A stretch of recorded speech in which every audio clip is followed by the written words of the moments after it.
Hello everyone, welcome to the BPSC life. मेरा नाम चंदन कुमार है एंड सबसे पहले तो मैं आप सभी को बता दूं दैट एईडीओ से रिलेटेड जो भी रियल कंटेंट होगा, ऑथेंटिक कंटेंट होगा, मैं आपके लिए लेकर आऊँगा ताकि आप यूट्यूब के डिस्ट्रैक्शन, टेलीग्राम के डिस्ट्रैक्शन से बचें और अपने एग्ज़ाम में अच्छा कर सकें और अपना रैंक ला सकें, सिक्योर कर सकें अपने आप को। तो आप सभी को पता है कि बीपीएससी ने कुछ दिन पहले ही नोटिफिकेशन लाया जिनमें आपको बताया गया है कि एईडी एग्ज़ाम 2026 में जनवरी में कंडक्ट कर लिया जाएगा। तो आपके पास लगभग लगभग 2 महीने हैं, 2 महीने से प्लस, लगभग 65 से 70 दिन होगा।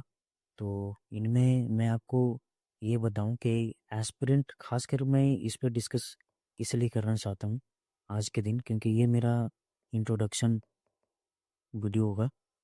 मैं इस पे इसलिए डिस्कस करना चाहता हूँ क्योंकि यूट्यूब पे एस्पिरेंट आते हैं एग्ज़ाम टाइम में कुछ एक्सपेक्टेशन लेकर, जैसे किसी टॉपिक को रियली रियल तरीके से अपना इन्फॉर्मेशन बढ़ाने के लिए, लेकिन उनको इन्फॉर्मेशन ना मिलकर पीडीएफ वगैरह, ये सब कोर्सेज, टेस्ट सीरीज, ये सब देखने को मिलता है। और तो और रील, खास करके रील शॉर्ट्स, जिसमें आप पढ़ाई कम और डिस्ट्रैक्ट ज़्यादा होते हो, मिसगाइड ज़्यादा होते हो।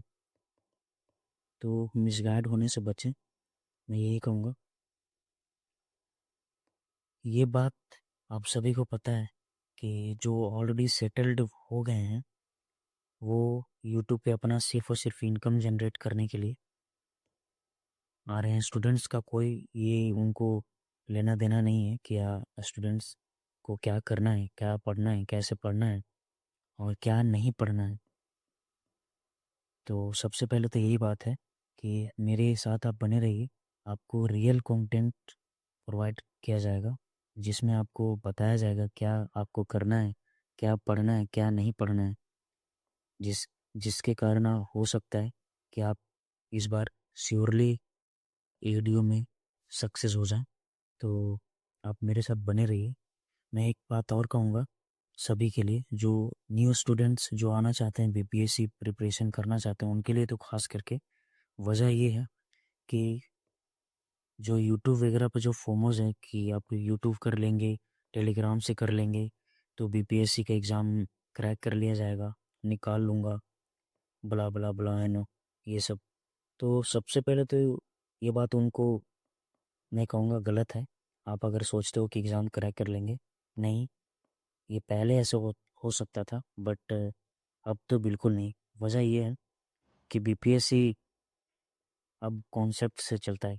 पहले तो वन लाइनर, अभी वन लाइनर भी आता है बट आपको कॉन्सेप्चुअली ज़्यादा क्वेश्चन देखने को मिलेगा। तो आप कॉन्सेप्ट वाइज आपको हर एक टॉपिक को आना चाहिए आपको, ताकि आप एग्ज़ाम में जब भी क्वेश्चंस को देखें तो आप सॉल्व कर पाएँ।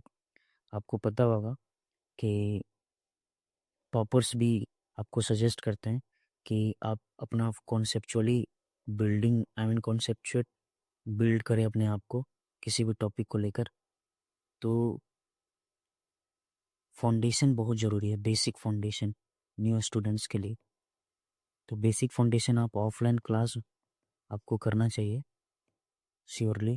वजह ये है कि आप ऑनलाइन में यूट्यूब एंड टेलीग्राम से अगर करने की सोचते हैं तो आपका फाउंडेशन बिल्ड नहीं हो पाता है।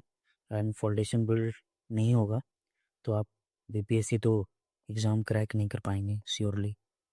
तो आप ये देखें और समझें, जितना हो सके आप यूट्यूब और टेलीग्राम से सिर्फ और सिर्फ अपने काम के कंटेंट देखें, समझें और उसको ध्यानपूर्वक अपनी लाइफ में यूज भी करें। तो इसी के साथ मैं इस सेशन को यहीं पे ख़त्म करता हूँ एंड नेक्स्ट सेशन में पीवाईक्यू करने जा रहा हूँ। पीवाईक्यू से स्टार्ट करने वाला हूँ आपके लिए एएडी एग्ज़ाम कॉन्सेप्चुअली, जहाँ पे आप समझ पाएंगे कि पीवाईक्यू से आपकी एग्ज़ाम का पैटर्न आपको पता चलेगा, ट्रेंड पता चलेगा इस सेशन से आपकी कॉन्सेप्ट तो श्योरली बिल्ड होगी, क्लियर भी होगा कॉन्सेप्ट, एंड आपको एलिमिनेशन टेक्निक में इम्प्रूवमेंट देखने को मिलेगा। जैसे जैसे आप पीवाईक्यू करते हो वैसे वैसे आपको कॉन्फिडेंस भी आएगी, कॉन्फिडेंस बूस्ट होगा। सभी टॉपर पीवाईक्यू रेफर इसलिए भी करते हैं क्योंकि उनको पता है कि कौन से चैप्टर कौन से टॉपिक आप पीवाईक्यू से एनालाइज करोगे जिससे कि आपको बेनिफिट होगा। 5 से 10 नंबर तो पीवाईक्यू से श्योरली टॉपिक से रिपीटेडली पूछा जाता ही है, जैसे 69th 70 एंड 71st में टॉपिक जैसे पंचायत काफ़ी इस पे क्वेश्चन बनाया गया है जिससे लगभग आपका 5 से 10 नंबर तो श्योरली हो ही जाता है। तो पीवाईक्यू करने के ये भी फ़ायदे होते हैं, और भी जो ये मैंने बताया ये फ़ायदा। तो बिल्कुल आप मेरे साथ बने रहिए, and thank you. Next session PYQ में मिलते हैं। धन्यवाद।